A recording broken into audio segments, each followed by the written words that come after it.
Listen to those 26s beating. There's so many of them. It's flash soup.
Both lines were on for the last flash. Let's do that again.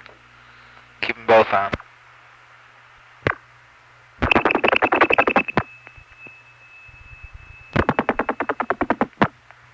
Now he's been off hook long enough to charge himself, so he... lost the tone applier. Right.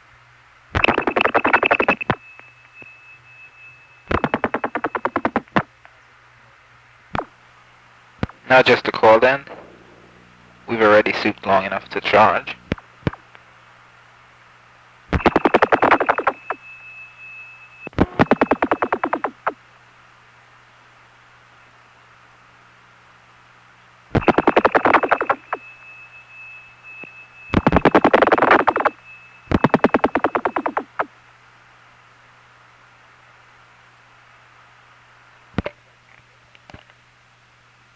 Back to the first line.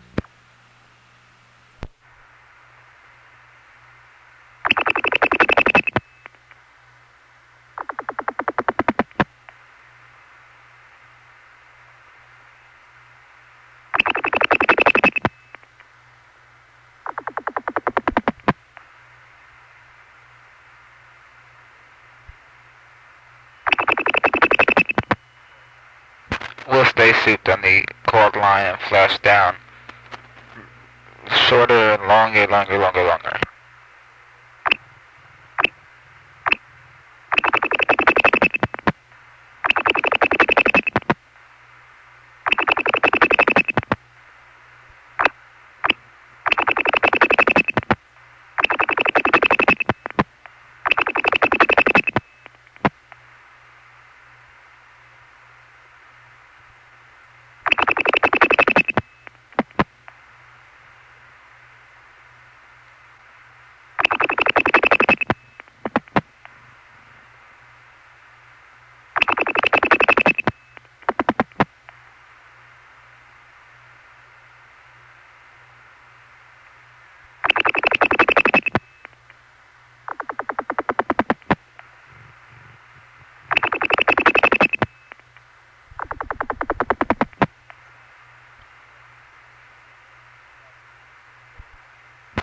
Back to the coiled line.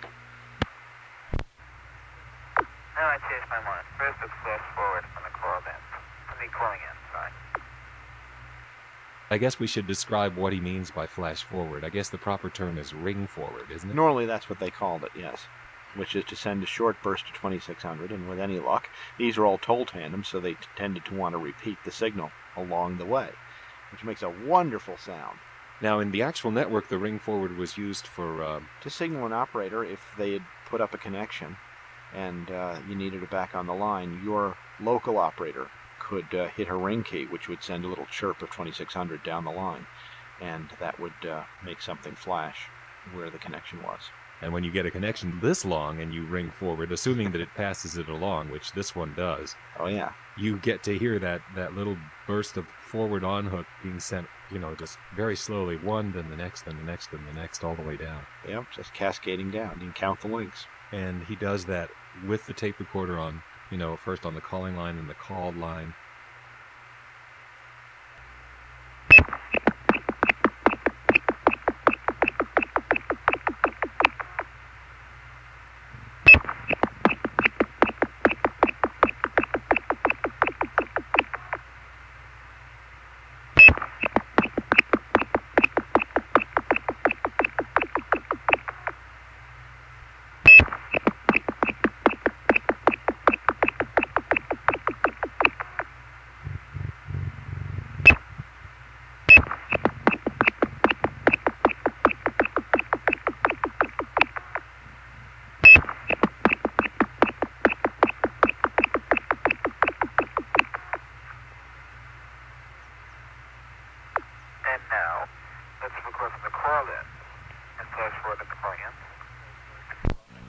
Okay.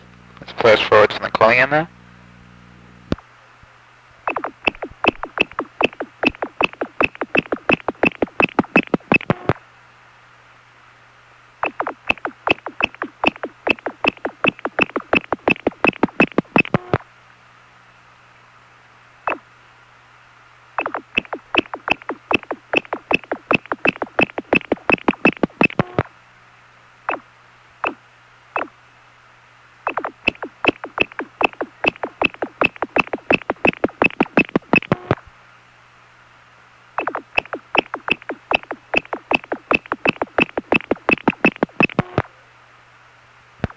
This is 148 at the beginning, then all crossbar.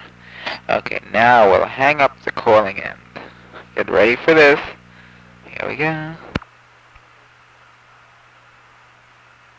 I'm going to make sure we're recording. Yes, we are, so we're going to disconnect.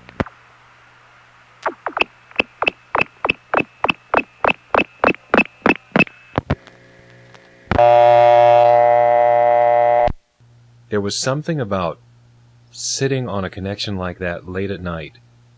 I mean, even if you were alone, Oh, yeah. it was, I mean, this may sound nuts, but it was a comparable experience to being up on a beautiful mountaintop and looking down at the clouds below and having this beautiful vista and just being there and hanging out there. Yeah. The network was, it was certainly my environment. I certainly lived in it for years. Yes. Not on it, in it. Yeah, in it. Within it. Surrounded by it.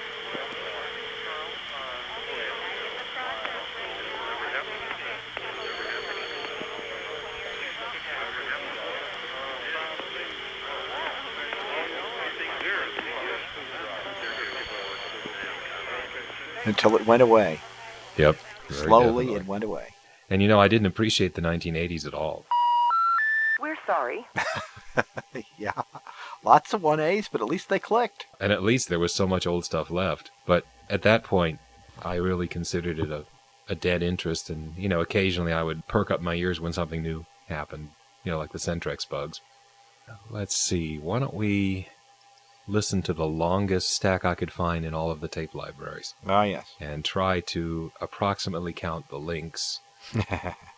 I should warn you that there are a few of what I think are non-SF links in the middle of it. Mm-hmm. And so I'm not... Do you know what the path was? This one he didn't record the setup. Ah. He just, you know, stacked it up and then Oh, I'd said... love to know where he went. Yeah, I would too.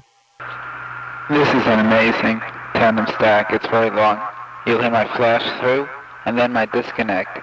Listen to the echo. Echo? Echo? Ben, how are you? I have my lines tied. Oh, this is amazing. Amazing. Okay, let's flash through. Stand by. We're now on the receiving end. Let me flash from the calling end with 26.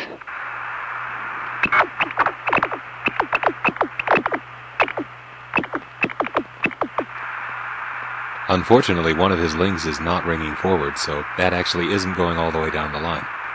Alright, let me do it again.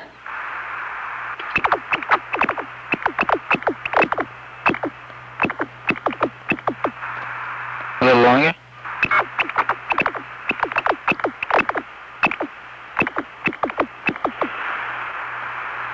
Okay, let me flash this side.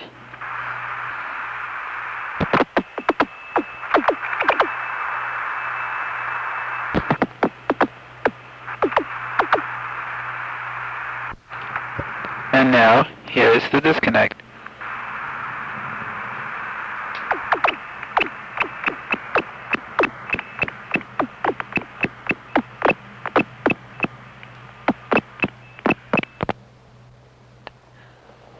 Wow.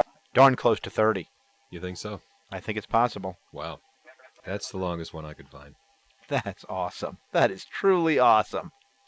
I think I recall doing that to Al Diamond once. What, calling him up? And He was real funny, like, you know, because he liked to, like, either pretend or whatever that he didn't really like phone freaks or something. So if he came through a couple of links, he might not talk to you. Right.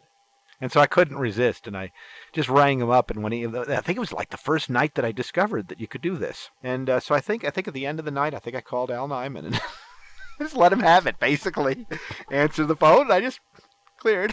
He answered, and you like whistled off or hung up. Yeah, they just whistled off or hung up. I'm not sure which. Oh, you don't like calls from freaks, huh? Well, We should ask him what he thought about that.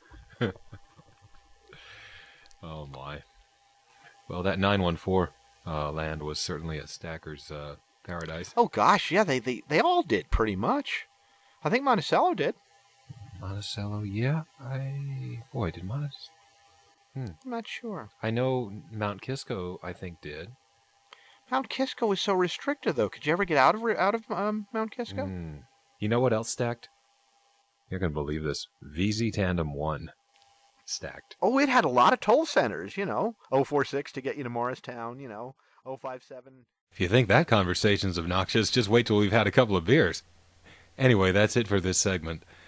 There probably will eventually be some more segments on stacking here because there were other tapes of stacking and also some other methods. But that's it for now. If you want to hear this again, I'd strongly recommend downloading it to your hard drive from the Group L download page because I've got a higher quality Real Audio version. Real Audio is not kind to all the clicks and clunks, but the higher quality version does better. And I think this one is worth downloading and playing off a hard drive because that way you can get the clicks and clunks the way they really were, or closer at least.